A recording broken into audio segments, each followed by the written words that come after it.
हवे प्यारा ई बंधन ना साथ कबोई छूटे, जन्मों जन्मों के रिश्ता तुरलो से भी ना टूटे।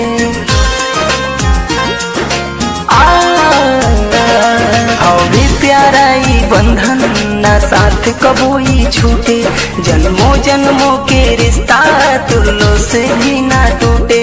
ई हवे स्नेह के धागा रिश्ता मजबूत बनावे, कौनो मुश्किल पड़ला तो भाई के फर्ज निभावे।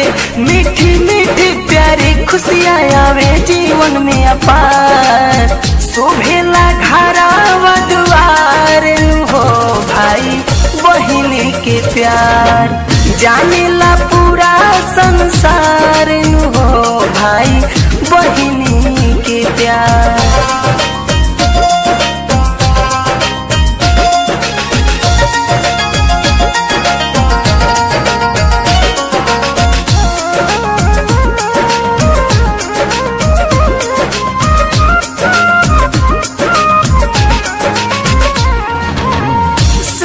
के बंधन रहे भगवान के, कान्हा बचौले द्रौपदी के सम्मान के।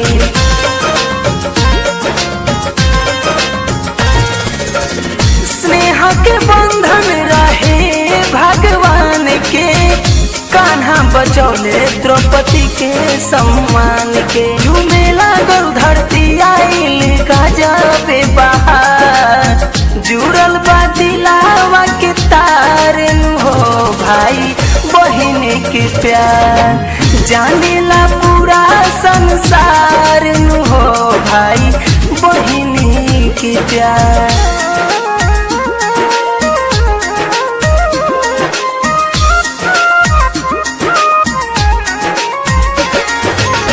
पुण्य भूमि धरती के बंधन अनोखा, झूमी झूमी कहतावे पुरुआ के झोंका।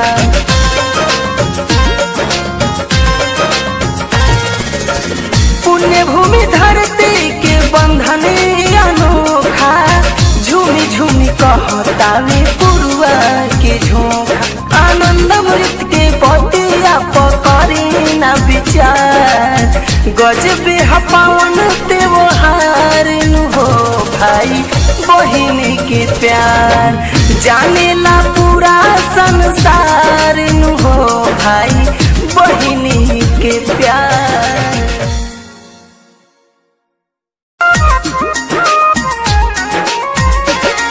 हवे प्यारा ई बंधन ना साथ कबोई छूटे, जन्मों जन्मों के रिश्ता तुरलो से भी ना टूटे।